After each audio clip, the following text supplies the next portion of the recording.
philosophy is you only train as much as you can recover. But what I do is I'll prepare a whole lot of new potatoes. Boil a whole bag of new potatoes, have them available so after a ride I can dive into those. I quite often boil about, keep about 6 boiled eggs in the fridge. Good morning, Paul. How are you? Yeah, I'm good. Had a bike ride this morning, been doing a bit of DIY around the house, and yeah, good to chat. Nice, nice. Yeah. Well, I have a couple of questions, but just a little bit of an overview. So I was still thinking about Norseman, supporting you and watching your journey and how you've been going through that and what you're going to go next. And I've been following in the background for quite a while. And I am into fitness and I do enjoy the outdoors quite a lot. But after witnessing your experience and what everybody else has gone through in Norseman and what you're proceeding to do, it just highlights even more that I am capable of actually doing something similar. Not the extreme Norseman, don't get me wrong, not going that way. Step at a But time. Step at a time. step at a time, baby steps, baby steps. But I am looking next year to compete in my first, I'm not going to say mini, but it is a small triathlon compared to what you're used to, in Malta, which will consist of a run, a kayak, and a cycle. So I've come to you because I'd like to chat about getting ready for triathlons and you're just get some experience from you, really, if that would be okay. Yep, absolutely. Yeah. So, where do you start? Where's the best way to start with training for a triathlon? Because, like, having not done it before, it's quite a lot to take in what you need to do. Yeah, it's starting triathlon. You need to take what you're doing now, baby steps. All right. End of the day, there are different three primary disciplines. As I say, you're doing a different one, which is kayaking. But you need to be able to do them competently. All right. Baby steps, learn how to swim, kayak, bike, run, whichever you're doing to a level. But then recognize when you actually combine them that they're sequential, it is different. It's not the same as just swim, learn how to swim, learn how to bike, learn how to kayak, learn how to run. You've got to learn how to combine the three, because at the end of the day, you're going to be out there a lot longer when you combine them. So nutrition, fatigue, general fitness, to be able to go for that length of time is important. You need to be safe. So you need to be relatively competent in the exercises. Relatively, you're never going to be 100% safe. It's outdoors at these sports. But to me, some people think these things are, triathlon is huge, but when you break it down, it's not. You've got to get your head around that. You probably do better than you expect when you actually go into it. Provided you do the training, you do the practice, you get the skills, and you just go in there and you execute to your best of your ability. It's a lot of people are scared of failure, and when you've got one discipline to do, it lessens that fear of failure, because you know how to execute it. You start, you do it, you do that discipline, and you finish. When you start to combine all three, and generally most people are going to be weak at one, stronger at one, and mediocre. That's the general play, and they'll shy away for something like triathlon because the fear of failure about the one. The thing about triathlon at the start is getting over that fear that it's okay to be weak at something and get through it. And likewise, when you start moving up into some of the more extreme, it's almost you're entering that it's actually okay to fail. because we're not challenging ourselves. If you're going there and you expect absolutely success, you expect to finish or you expect to get a result or whatever your expectation is, and everything else is a failure, it's probably not the right thing to do. I was going to these events that, yeah, it's a challenge. Yeah. Not achieving what I was hoping to achieve, whether it's a finish or a result or a podium, whatever I'm targeting. The expectation is that I may fail, and that fear of failure. Yeah, you've got to be motivated to want to do it, but you also got to be able to have your head screwed on right. So if you do fail, you enter the playing field. Yeah. Accepted the challenge, and you'll get lessons from it.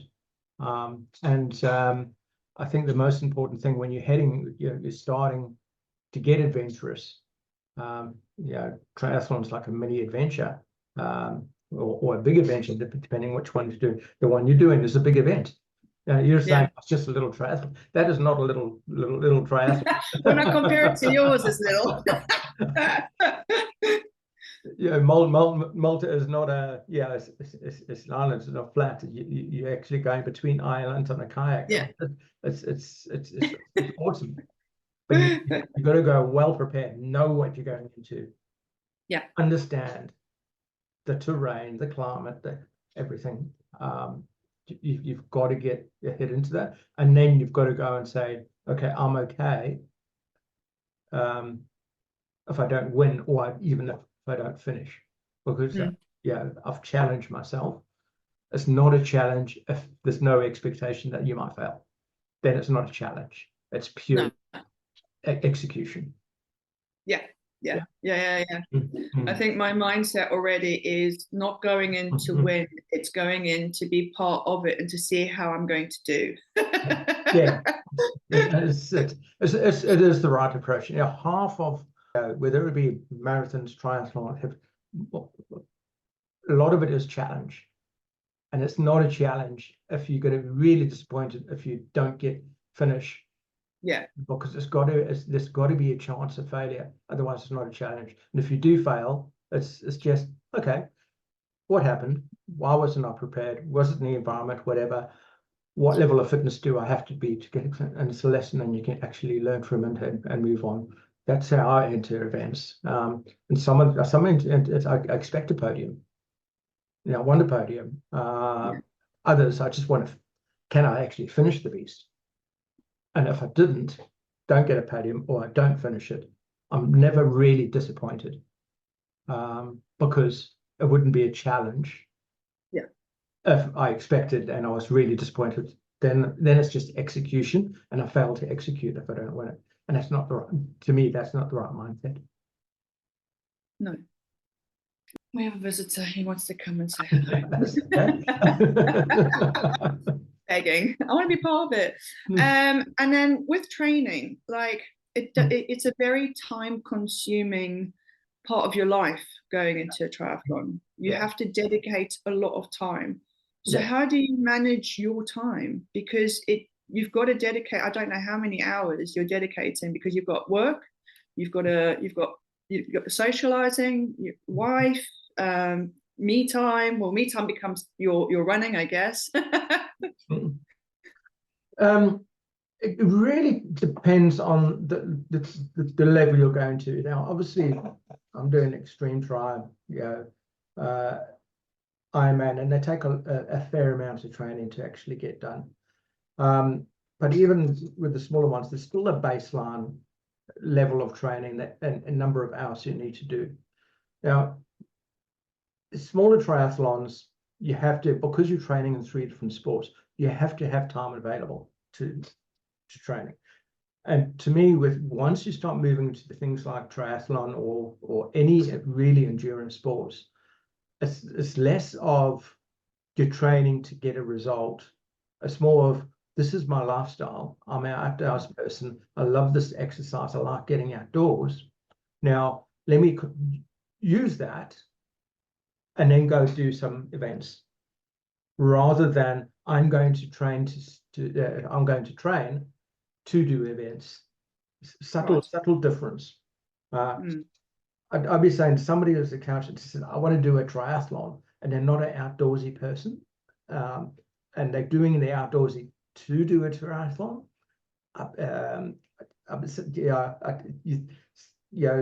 They've got to actually see it first. I'll do a triathlon because I actually want to get outdoors. Right? Yeah. And some people say, oh, I need to lose weight. I need to have a healthy lifestyle.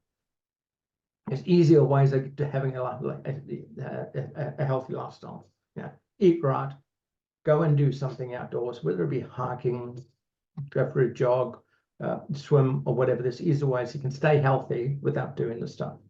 You're doing the stuff. It's because you're outdoors a lot of the time. It's part of your lifestyle, and then you actually add events to it rather than the other way around. It gets too time consuming. There's too much cost associated with travel, race, bikes, etc., for it not to be that way. Yeah. All right. When you get into the professional, it probably becomes subtly different because they're earning a living for it. They have to execute well to get sponsorship and races. But as an age group, day job, and you're doing this thing, you've got to do it because you want to. When I coach people, what I look out for is when the training becomes almost like work. They go to work, come home, they get on the bike, and they start saying things like, "Oh, I have to train now." I see what you mean. Yeah. And that to me is a warning signal. It's okay when you're getting close to a race and you're going through that final build. Yes, you have to execute. But for the rest of for the majority of the year, or even in the base training, you've got to be doing it because you want to get outdoors, because you enjoy riding a bike, because you enjoy paddling a kayak, and it's got to be fun, and it's got to be part of your lifestyle because you want to do it. And then we add the events to it, or we challenge ourselves to events. But when we the vast majority of training, we actually truly enjoy actually doing it, whether it's the social side, paddling with other people, or whether it's just, to me, I spend a lot of time training alone, and it's my me time. That's when I solve my problems of the world, is on these trail runs or bike rides. The people I ride with are probably similar to me, relatively quiet, introvert, etc. We ride together, we stretch each other, challenge each other, but to me, it's more about the training and the outdoor lifestyle than the races. And then with the races, that's what I use to challenge myself. Everybody needs to challenge yourself, whether it's writing a book, singing karaoke, doing TED Talks. To me, my way of challenging myself is these sports. And I think if we're not challenging ourselves in some way, I think we're not growing. Yeah. Doesn't have to be. That's my challenges. Ultra marathons, bike rides, ultra swims, Xtris. But somebody else might be doing comedy shows. Might be doing speeches. That's my avenue. Everybody should, in my mind, everybody should have an avenue to really express themselves, to challenge themselves, to grow and learn about themselves and improve themselves. If we're not growing, I think we grow old when we don't, when we seek comfort all the time. Once we seek comfort, as how little can I do? Get somebody to mow our lawn, sit and watch, come home from work, watch TV. It starts becoming, you start looking for those comforts. The weekend is more about relaxing, hotels, whatever, than going out and challenge yourself. I think that's when we get old. To stay young and engaged, whatever, we've got to be doing things that stretch us. Absolutely, I agree with you. And I'm just saying, that's mine. It's now moved on to the extra world, but it is about challenging myself and keeping moving forward. Yeah. And so, talking about went on a bit of a tangent there, but no. We like a tangent. We like a tangent. Honestly, the more info, the better. Yeah. But talking about challenging yourself, you mentioned some time ago you had some unfinished business in Nepal. So Yeah. you're going? Yeah, definitely going. Booked the flights, booked the race. Looking at accommodation at the moment. But yeah, the planning is on. That's next May. And you started the training. We're talking about training, so you've already started this, or you're working your way Yeah, into I've definitely started. When you take on new challenges, you really, to me, I've got to understand what is the actual challenge of the race. How do you prepare yourself from a mindset perspective and physical fitness, yeah, strengths, weaknesses? How do you prepare for those? The thing about Xtris is that there's always one or two or three extreme things about them that aren't normally in other races. And for me, what actually in my journey, I've been doing triathlons for 30 years, and I've done Ironman was the pivotal, and it's still really a fantastic race. I mean, anybody in triathlon, do the shorter races, but if you want to go longer, Ironman's the thing to do. It is a stepping stone. It is extreme to most people, and but I don't want to knock Ironman. It's great. They're great races to do. Fantastic. But what happened is that I've done 15 of them, so it became less, and there's not a lot of variation between Ironman races because they are relatively standardized in terms of distance. Yes, some have some more hills in them. Some have tough swims. Some are hot, some are cold, but the range is relatively small. There's never anything that's really extreme in them that's going to knock out half the field, shall we say. Where extreme tri, they start throwing those things at you. And now with extreme tri, you've got to get your head around, okay, what's extreme about it? How am I going to prepare for those extreme bits, not just the not just the distance, the terrain. Himalayas, there's a lot of climbing on the bike on really rough roads that are unpredictable, with dogs and everything, dogs, tractors, buses, whatever. Oh my gosh. There's really low. There's not a lot of control in that environment. You've got to ride to the environment defensively, but there's a lot of climbing on the bike as well. So you've got to be prepared for that. The run goes straight up a mountain and then comes back down again from 1,700 meters to 4,000, and you turn around and run down at night with headlamps. You've got to prepare your mind for it, and you've got to prepare your body. So you've got to put yourself. Yeah, I've learned a lot in the first one. I had some significant bike issues. The bike was just not robust enough for that terrain. And secondly, probably didn't train right for the marathon, because the 21 kilometers, heaps of stairs, and in all practice, I was imagining I could probably be able to run half or 2/3 of the way up the mountain. Absolutely didn't happen. 90% of it was walking. Wow. Because of the number of stairs, there's roots everywhere, there's mud, everything. It was just not runnable. So it was probably the reverse. You could probably run about 10% of it, 20%. A lot of it was speed walking, and I trained to run up the mountain. So big floor. Learned a lot from that. The bike really changed. Disc brakes on the bike, big disc brakes, because I had grim brakes. So the downhills were absolutely treacherous, and I had to crawl down the mountains because stoppability of the bike wasn't there. So now disc brakes, I can let the bike run and have confidence in braking, more robust. The heat have got up to 42 degrees in the bike. It wasn't expected. You think in the mountains and the Himalayas are not going to get hot. You're prepared for the cold, but it really got hot on the bike. And then you run up the mountain, it gets down to 6 degrees. So the extremes of the temperatures come into. So again, all that mindset and preparation changes. To me, when you're entering races, whether it be you're entering the Malta race, you've got to look at and say, you look at the country, you look at the terrain, and you look at the extremes as that month that you're doing it in. what are the highs in the temperature, what are the winds, so everything you kind of know the range of environments you're going into, right? And it's uncontrollable, it's outdoors.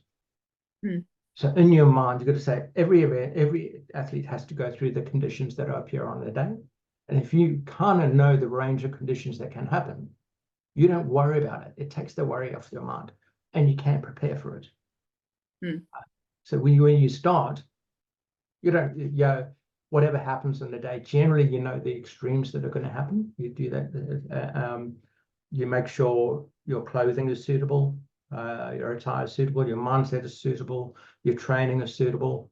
And if it gets tough, you know all the other athletes are going to go through the same thing. You just got that less worry about it, which is everything amidst these types of races, right? So with the Himalayas, I'm approaching it a little differently, particularly for the run. The bike is just a change bike. Because of the severity of the climbs, doing a lot more strength training. And what does that involve? So with the Himalayas, you've got 3 climbs that are around about 20 to 30 kilometers long that are really steep, and they're relentless. You're climbing. Once you start those climbs, they average 7 to 8%. And they go on for 20, 25 kilometers, and there's 3 of those climbs. So when you ride those hills, you're limited in terms of cadence. No matter how many gears in your bike, your cadence is going to go down, and that is harder to ride a bike with low cadence than with high cadence. There's more force required in the pedals, so it's more strenuous on the muscles for the same effort. So what I'm doing actually at the moment, when I go out for rides, I'm riding at really low cadence all the time, well, the majority of the time, building up torque, that strength for low cadence. Because if you ride at 90 cadence all the time, you're not building that force. When you ride up those hills, you're limited to about 50 to 60 cadence for 2 hours. The majority of the races, I think it's 4,500 meters of elevation. So you're going to spend probably around about 5 hours at low cadence. If you don't train for that, it's going to be a problem. Now, the last time I was training at probably around 80 cadence. As soon as it got down to that torque that required to climb those mountains endlessly, became a problem. And I probably had a similar issue at Norseman coming up to those last 2 climbs. Those last 2 climbs were definitely. So I've changed the training for strength. I'm also doing a lot more walking for the run, doing stadium stairs with the weight vest, but walking. Last time I did a lot of stairs running.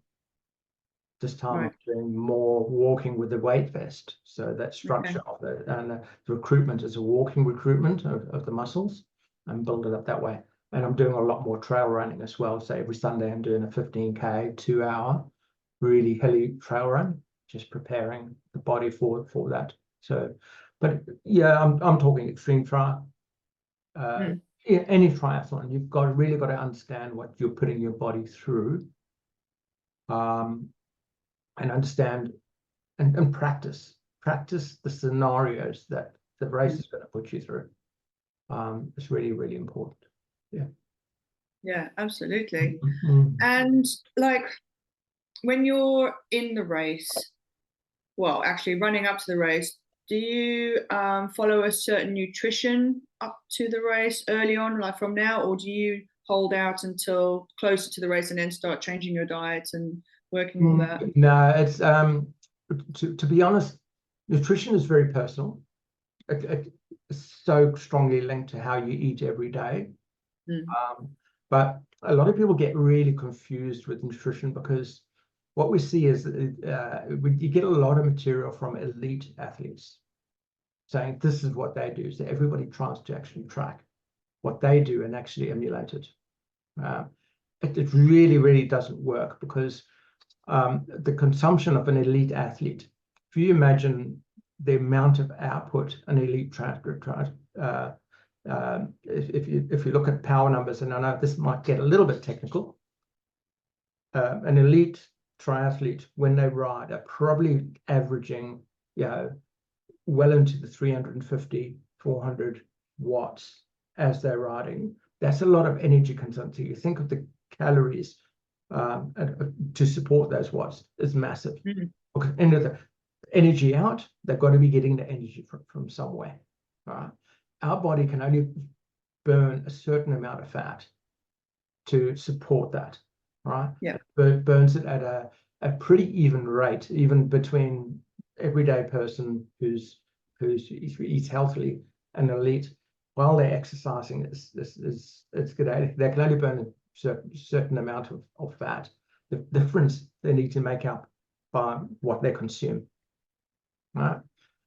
When an elite athlete is burning 350, 400 watts, so many calories needs to go. So they need to practice that. They need to push through so many, they need to eat so much to actually get through and support that ride for it. When you get to an age group like myself, we're only riding, I'm averaging on shorter races 200 watts on a ride that's going to go for 7-8 hours. I'm only averaging at about 160 watts. Vast majority of my calories are going to come from burning fat because my body can actually keep up with that. So I only have to learn to eat, between 40 and 50 grams of carbs per hour to actually support that ride. Now, an elite is probably going to have to burn about 90 to 120, 3 times what I have to consume. And a lot of people don't get that. They think elites are they're doing 90 grams per hour. I need to have 90 grams an hour. If you're only burning 160 watts, where's it going to go? Yeah. It's stuck in your stomach, and it's got nowhere to go, and your body's going to try to burn that into and turn that into fat to store because you're having too much. This all gets complicated. Next minute they're bloated, throwing up, and the race is done. It's harder to recover from over consuming that. So a lot of people get that wrong, is that you need to practice nutrition. So the one thing I do, I try to optimize fat burning. So I do a lot of shorter rides. I mean, any training over under an hour and a half, that's aerobic. That's not pushing any limits. I don't have any carbs. It's just electrolytes, to get the sodium back in for the sweat loss. But I don't really, and then I'll have something afterwards, like a normal meal. So I don't overdo it in exercise. So I'm optimizing my fat burning. If I do high intensity, yes, I'll have a little bit of carbs, because it does boost you to get a higher performance. If I'm going over hour and a half run or over a 2-hour ride, I'll have carbs because I'm just burning, but I'll have around about 40 to 50 grams an hour. But that's me. I know my levels of consumption. That needs to be tested for any athlete when you're starting to go long. If you're going short, carbohydrates, if you have high intensity exercise, shorter triathlon, yes, you've got to have carbs coming in because your brain senses it and releases the energy and it keeps you going appropriately. But it's a complex thing, carb fueling. So my main thing is eat well, eat real food at home. Because it gives you all the vitamins, minerals, everything is best taken with real food rather than these fancy supplements.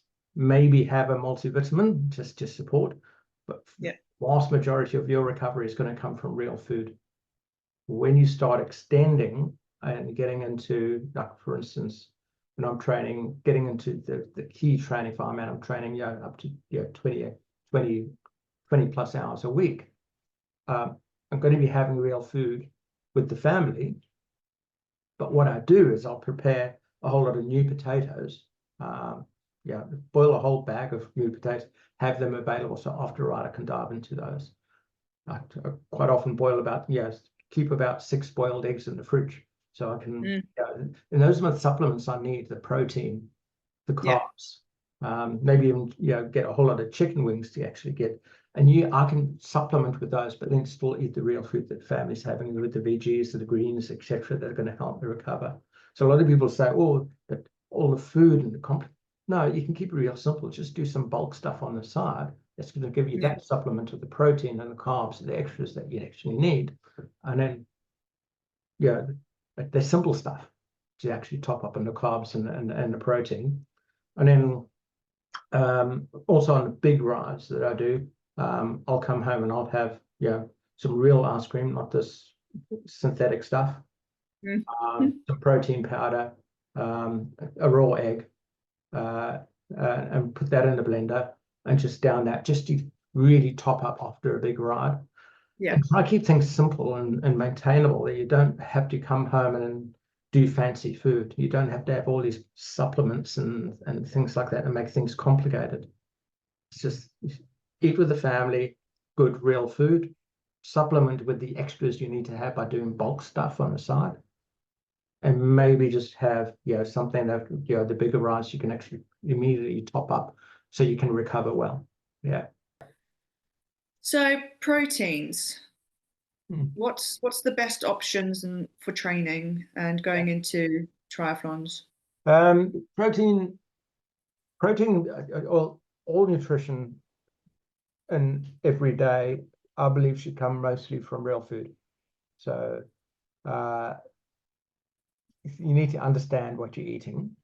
All right. To me, I am a meat eater, so chicken, fish, even red meat. Get a fair amount of protein, but also beans, etc. Protein there. But when we start doing heaps of exercise, sometimes we need to supplement out of just convenience, particularly if you finish a big ride, you haven't got much available, you might be away from home, etc. You've got to get protein. Have protein shakes or things like that. To me, keep it simple. You go to your nutrition shops. There's so many different profiles of protein, whey protein, complex proteins, etc. To me, is simple as good. I just use this Sustagen Sport. Gives me enough because I know I'm getting enough protein generally. I don't have fantastic, really expensive proteins because the best protein is going to come from real food. So I keep it simple and relatively cheap by having Sustagen, which is medical grade. Can't be that bad. It's medical grade. It gives me the essentials when I haven't got real food available handy, because you do need to have that protein within half an hour of strenuous exercise or long exercise to get the best benefit. And sometimes the most ways is powder. So I'll do it that way. Sustagen, medical grade, all good. As I said earlier, having those real options available by doing some bulk cooking and having them in the fridge. Bulk cook, boil eggs, leave them in the fridge, so you can actually crack them after a ride. Potatoes, etc., or tins of mixed beans, things like that. Have them available. They're easy. You can just supplement your main meals with the extras that you need through bulk. Absolutely. Yeah, I agree with that. I'd rather spend my money on good nutrition food than on lots of expensive, powders and stuff like that. That is unnecessary. You've got good nutrient food already available. So what a lot of people don't understand is our bodies are built to absorb food in combinations, not in singularity. When you're actually eating real food, you get all the different vitamins and minerals that combine to help your body absorb it and utilize it correctly. When you start getting singular, like protein on its own, or certain vitamins, even magnesium, potassium as vitamins, body doesn't absorb it well because it hasn't got the other agents, other minerals that combine with it to help our body absorb it. So real food is always the go-to first. Absolutely, I agree with you. Get it through real food. It's the best way to go always. I agree. So we've got a few questions for you, if you don't mind. Yep. So Beatrice has got a few questions. So we're just going to go through those. So Beatrice is asking race nerves on race week and the day before, and fighting self-doubt when you look at the extreme challenge you're about to do? We'll start off with those two first. Like, how do you address those for Right. yourself? First thing is, I'll say, Beatrice, is to me, there should be doubt. And I acknowledge that. Yeah, we're challenging ourselves. So if there's not doubt, is you're kind of executing, expecting the result is better complaint. When if something goes wrong, we're entering a challenge, so there should be doubt, but it should be a healthy amount of doubt. So when I'm entering a challenge and there's doubts in my mind, to me that's a good thing, because it's an appropriate challenge for me to do. Now that is a different thing is risk. All right. If there's risks associated with those, then you've got to rationalize. Now I see myself as being pretty good at rationalizing risk, saying, okay, here are the dangers in this event. All right. What is the percentage chance they're going to play out and I'm going to get injured, sick, or not complete because one of these events? And just purely think about, rationalize, how can I mitigate it? How can I control it? What if it does happen? What's the outcome likely to be? And just purely rationalize it. Now, a lot of people, doesn't help people if they've got a irrational fear for something. And that's a valid thing. I'm not saying irrational fear is wrong. Some people do have those. I have a couple, and it's hard to control, because when you try and rationalize it, it's just not going to happen. And Maya's got a irrational fear of snakes.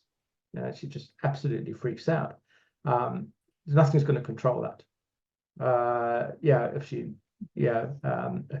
she comes across as a snake, likewise. So what I'll do is something. One, I accept the doubt. I actually invite it in, to actually say now it's appropriate. Then I'll start to rationalize and say, okay, what could go wrong, and expect it. And I think, if I haven't got self-doubt, I haven't got any fears. If I haven't got of something going wrong, then it's probably not the event I want to do. It's just a social event. Thank you. And Beatrice also asks, so volume, body, what do you need to do for training? 15, 20 hours per week max.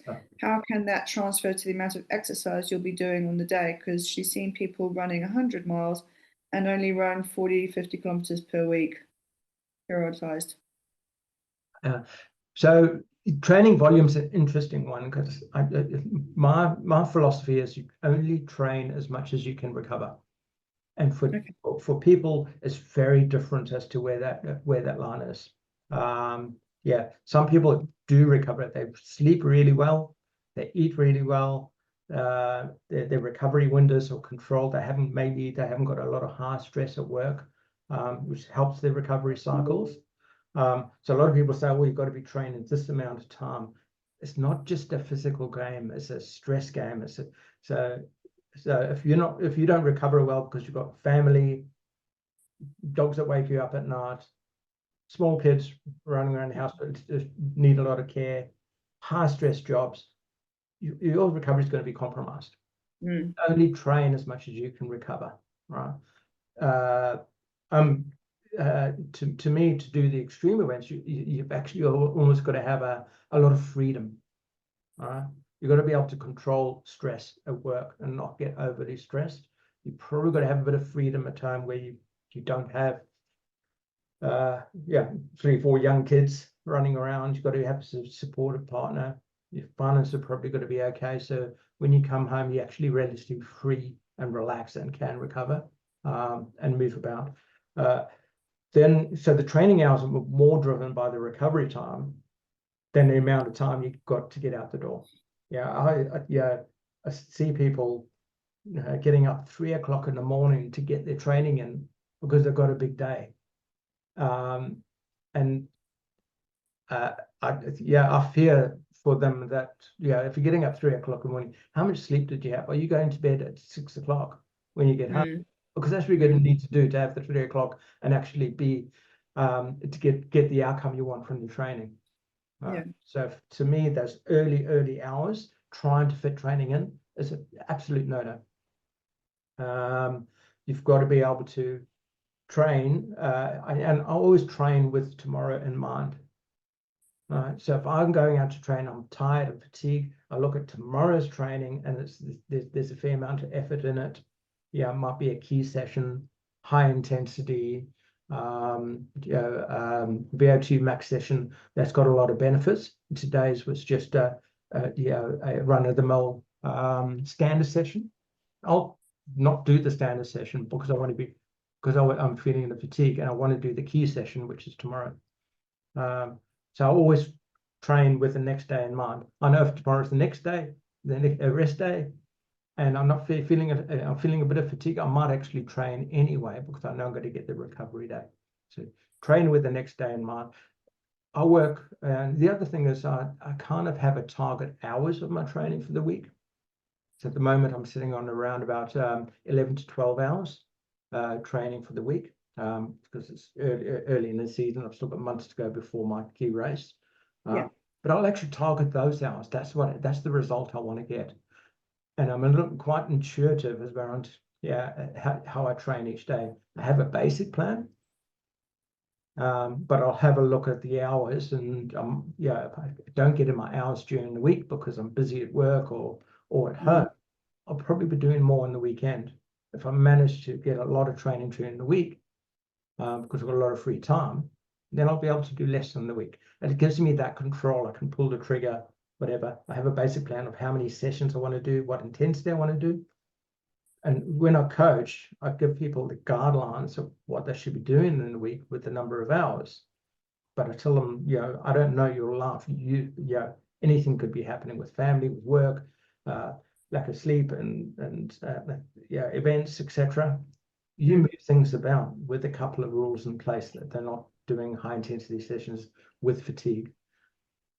But we're not, if we're not professional, we shouldn't be locking down. It should be the fun part of our life, not the work part of our life. When training becomes work, it's a problem. Yeah. Because now it starts impacting our career, our family, etc. So always, to me, I use HRV, heart rate variability to track, and even Garmin, but they're just signals to me. I don't go bubble. My HRV is low. I won't do any training of this. I'll use that as a guideline to help just give me those indications. Garmin body battery is also another one you can use. But those are just signals to me. How I'm feeling in my head is probably the primary one. But the signal, I can train up to 30 hours leading up to Ultraman. I was getting right up there because it's a multi-day event. But you've got to be very cautious in how you're eating, doing those bulk meals to get all the proteins and carbs you actually need to support that training. But as soon as you start getting the signals, I'm not recovering, you've got to adjust and pull them back. We do get fatigued, particularly when you're Ironman training, extreme tri, ultra, you're going to these big events. You do get fatigue. Okay, sometimes that overload is important, but you've got to monitor it quite tightly. So some people do great events of 12, 11, 10 hours a week. They do big events, but you probably find they really recover well. And I mean, they may be doing a little bit more high intensity in those hours. When you train 30, you're probably doing almost 95% aerobic. Otherwise, you wouldn't be recovering in time.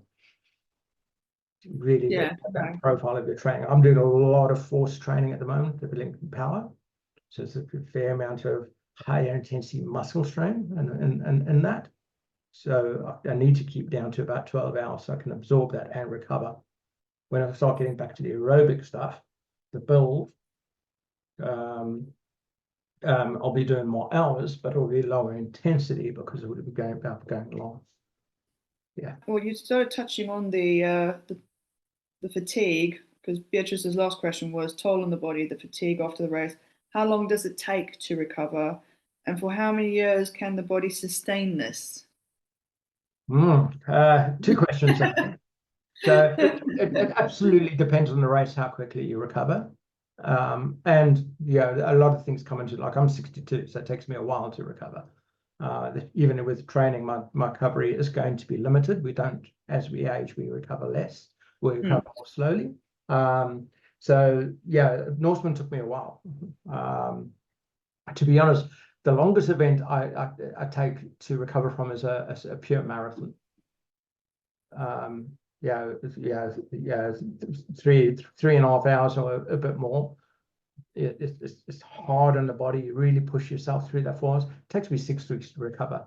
I recover quicker from an Ironman because it's longer. You're only going aerobic. He hasn't got the level of muscle strain intensity. So you actually, for me, I'll recover 2 to 3 weeks. Oh wow. But when I do a marathon, it's 6 weeks because the muscular stress and the stress in the body is a lot higher for that duration of time. Now, the other question, so it is really around the intensity of the event and the duration drives that recovery time. Norseman, it took me a while because the intensity of the hills, the climbs, took a lot out of my body. It took me a while to, I think it was 5 to 6 weeks before I could actually feel performance coming back again, which is quite a long time. Now, how long can you keep doing this? It really depends on your frequency. To me, I do 1 A race a year. And then I do have a very, very clear off season where my body fully recovers. A lot of these races, the longer races, are mostly aerobic, so you're not smashing your body. Now, with the training, my training is based on recovery first. So I'm not digging a hole where I'm really breaking down the body. The other thing is really, really important is if you're going to do these, the bigger events and longer events with the amount of training you do, your technique has to be relatively good. If you've got weak, poor biomechanics, and you suffer, you end up in a physio almost weekly or monthly even, holding your body together. That to me is a red flag. I'm fortunate that I have taught myself how to run well. I've taught myself how to swim well. Bikers, there's less risk because it's a fixed position. As long as you've got a good bike setup, you're going to be okay. But if you've got poor technique on your run and you're landing, for instance, with landing on your heel with your foot in front of you, the shot goes through your knees, through your ankles, that's wear and tear. That's a problem. If you're constantly training, constantly outdoors, constantly running, and not fully recovering from those, is a problem. So learn how to run well. Swim, arm recovery. I've got to actually focus on getting the recovery of the arm right. It's got to be right, otherwise you're going to get rotor cuff injuries. You've got to be able to swim well. You've got to be able to run well with good biomechanics for longevity in these sports. You see so many people tell me, "Oh, at your age, don't run. You're going to end up with hip replacements and knee replacements." But I'm 62 and I still see myself as being fitter than most 30, 40-year-olds. I have no significant injuries, and I'm not in a physio every second week. I hardly ever go see a physio. I think maybe once or twice a year to maybe fix a problem or get some advice. But if you're in the physio often, it's a warning sign that maybe something's not right. Could be overtraining, it could be by a bad technique. But if that multiplies, if that continues, agree with you on that. I think if you're doing things right, it's going to keep you. It's going to give you longevity rather than break you down and leave you at old age with a lot of injuries.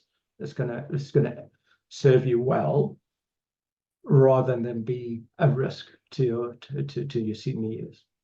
I honestly believe that. Yeah, no, and I believe that as well. We've got a question from Nelly. She's wanting to understand a bit more training for your own limitations, speed, and your kilometers versus your ability. She says that she focuses on the race and she sets to achieve goals, and she doesn't like to compare, but she's improved since she's done that on the mental state. But what are your training for your own limitations? Yeah. To me, I mean, I'm not an A-grade athlete. I'm not front to podium. I do, get up there sometimes in my age group at local races. But to me, it's about being better than yesterday. I'm competing against myself when I do these races. Yeah. All right.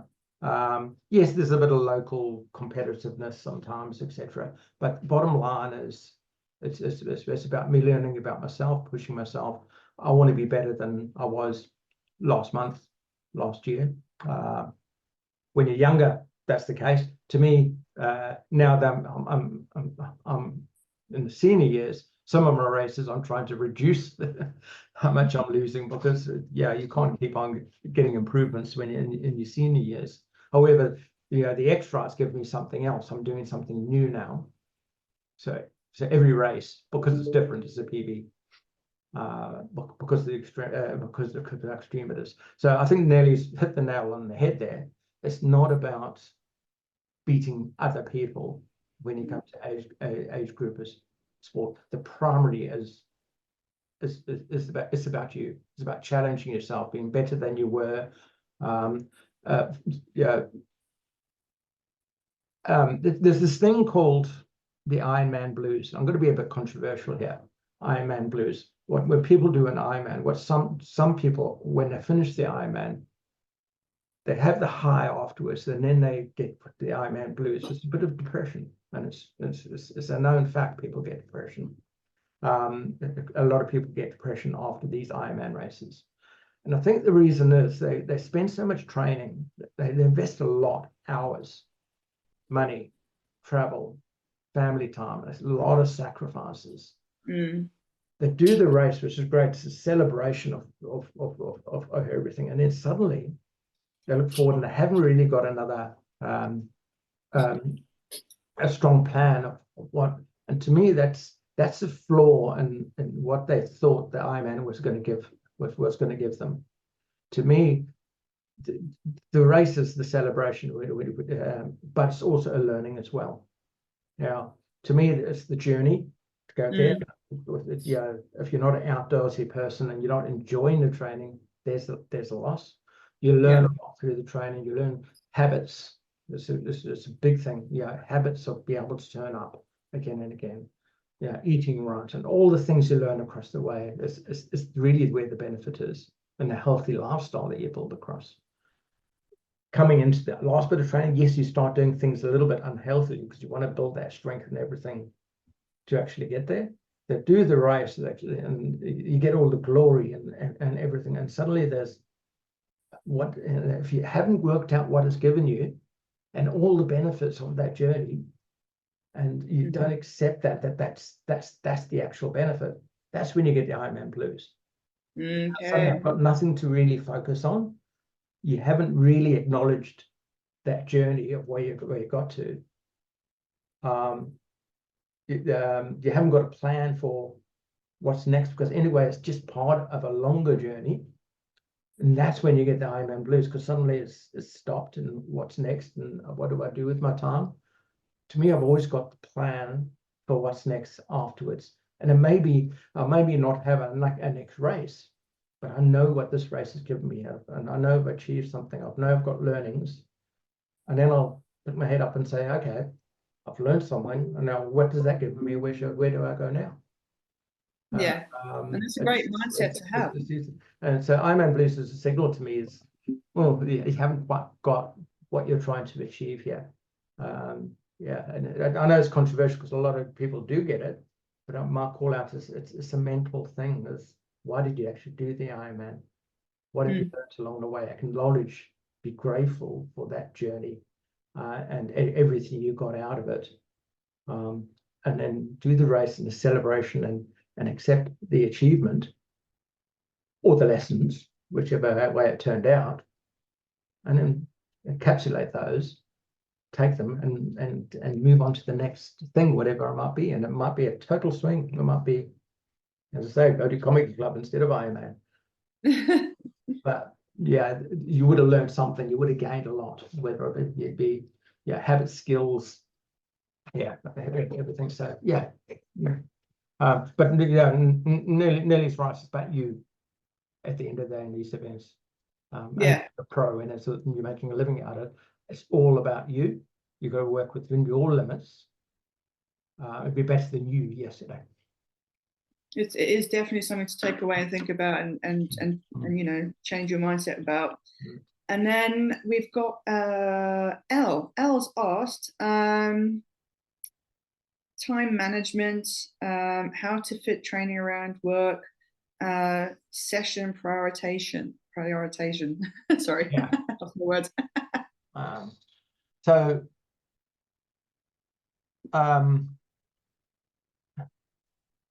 As I think I said it earlier, racing for the fact of racing is probably not the right thing to do. In terms of the plan, you train as much as you can recover. So you fit everything into your lifestyle. To me, when you start doing triathlon, particularly the bigger races, it's your lifestyle. You've got an outdoorsy lifestyle. You go for rides, you go for runs, you enjoy that stuff. And now you just put some structure to that based on the events you want to participate in. So in terms of planning that, I always say training plans are guidelines. They're never a fixed pattern, because to me, what comes first is health and family. All right. Well, and your own well-being as well. And you've got careers, another component to that. And then you've got exercise and things you want to do, adventure. And I think if you look at the FitSets manifesto, one of the big things is it's an adventure.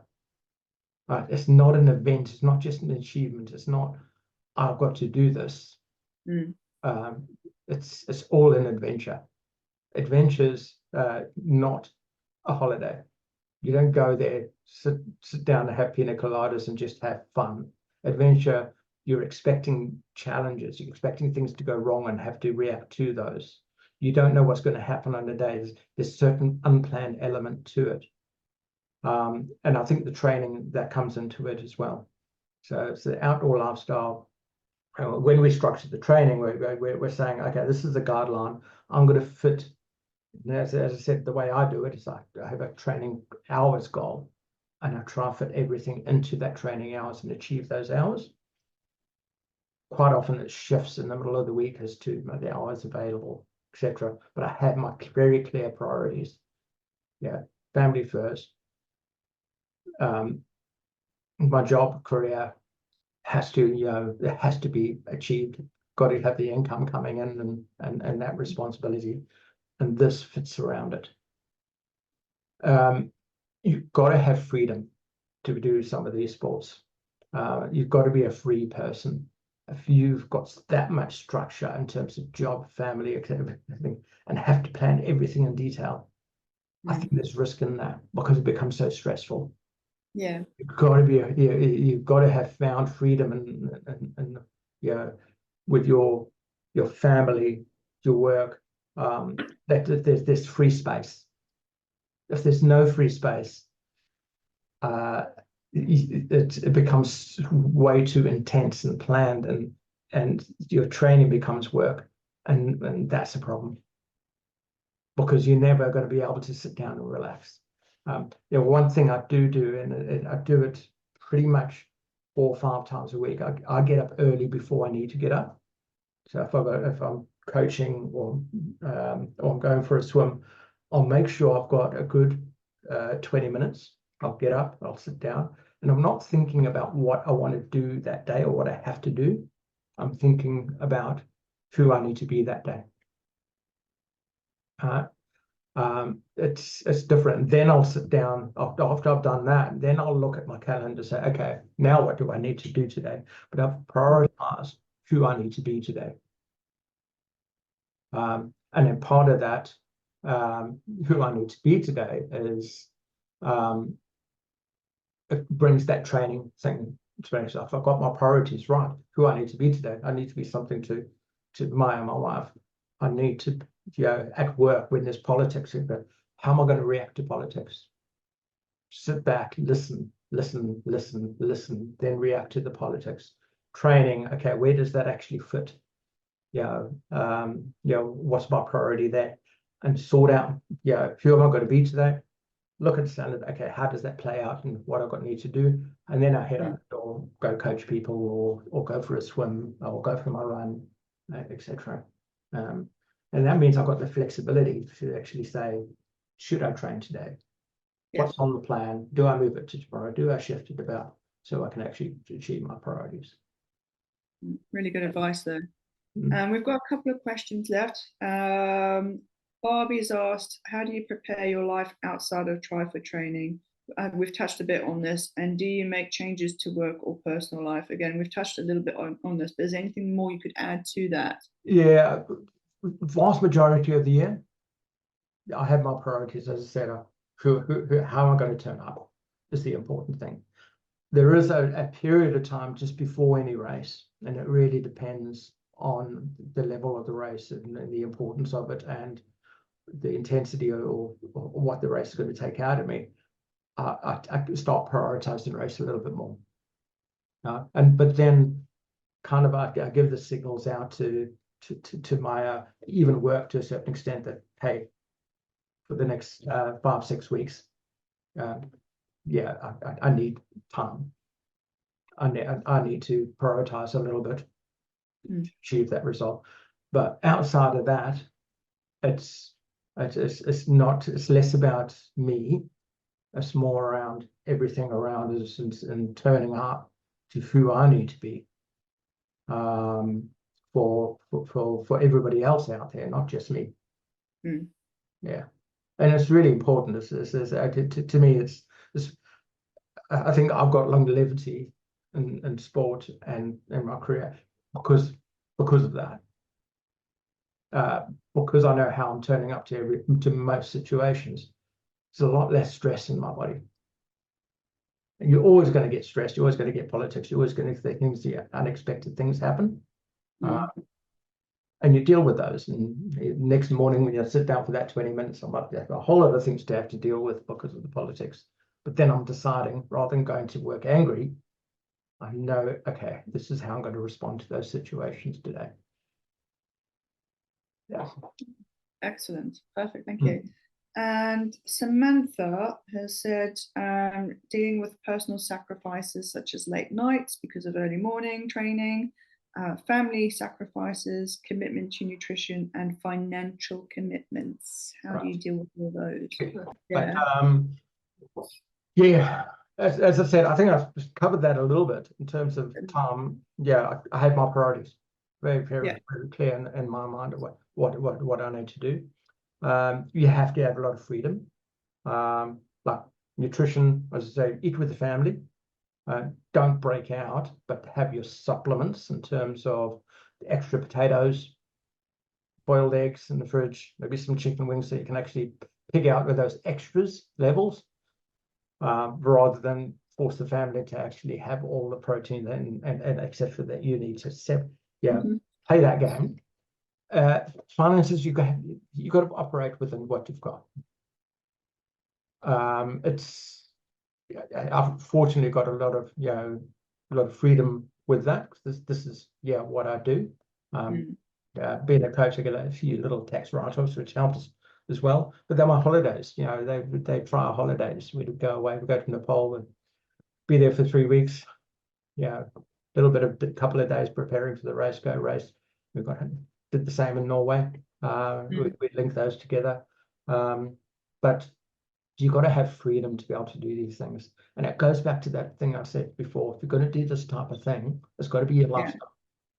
And then it's not a problem. And it's not work. It is your social life. It is your exercise. It's what you do. It's what you do to have fun. And it's what you do to challenge yourself. As soon as we start becoming, I've got to make sacrifices. I don't like the word sacrifice in the sport. No, it's a very strong word, isn't it? To me, sacrifices maybe in the last 6 weeks in the lead up to the race. Maybe with the finances, yeah, I do spend a bit on bikes. I do spend a bit on travel around these things. But that's the family thing, and you've got to work that out with your partners and your family as to how that works. It's got to be part of either they've got to be part of that journey, or you've got to reduce it to what's, and everyone's got to have a fair slice of the pie, shall we say, with your family, etc. Maya's done a fair bit of travel, and she enjoys the journey we're on. We still go camping, we still do other things. We do a lot of hikes together and things like that. But it's got to, you can't do it as an individual, and I don't think sacrifice is the right word. No. Other than maybe the last few weeks in the lead up to the race. It's just finding that balance in the work life. It is the balance. Yeah. One last one here. Nathan wants to know Xtri over Ironman. No real difference depending on where where your journey's been. Ironman was like an Xtri to me when I started doing Ironman. It was extreme, and I've done various Ironmans around the world, they were the Xtri for me because they stretched me. I didn't know if I could do them, but I got to a point after 15 Ironman that there wasn't a lot of variation in them. I knew I could do it. It became execution. It became how much am I not going to slow down? Fighting that battle. And now I'm doing things each Xtri, even though I'm going to do Himalayas for the second time, I still don't know if I can actually complete it next time. It's that variable. There's so many uncontrollables. Well, if I turned up to Ironman next year, I pretty much know I'll do a 12-hour, 11 and a half up to 12-hour race. And to me, the doubt is not there, and that's part of my journey. Yeah, you need that. Yeah, I need the doubt. I need. I want to. I don't want the fear of failure. Yeah, I want a little bit of fear of failure in there to actually say, this high potential. I'm not going to be able to get this done. That was Norseman. That was Xtri last time. It was Ultraman. It was somewhere around Nepal. I went into those events not knowing, can I actually do this? Went through the preparation of the journey. What do I need to know? How do I need to prepare? But still started at certain numbers. I don't know if I can get this done. And to me, that's part of it. Losing that fear of failure to actually say, I'm going to turn up, and if I fail, I'll learn something. Yeah, I agree. Yeah. And I wasn't getting that from Ironman anymore. First few times I did Ironman, absolutely, I got that. But when I wasn't getting that anymore, that's when I started turning and saying, okay, what else is out there? Yeah, I agree with that. Yeah, some really great questions there, and some really good feedback and some good advice. So I've got a long journey ahead of me yet. One at a time. Baby steps. Yeah. Baby steps. Anyway, thanks for that. It was a good chat. Yeah, no, thank you, Paul. Thank you. And hopefully we can have another interview and talk about some other scenarios and questions. Yeah, absolutely. Okay. And good luck with the training. Thanks, Dory. Thank you.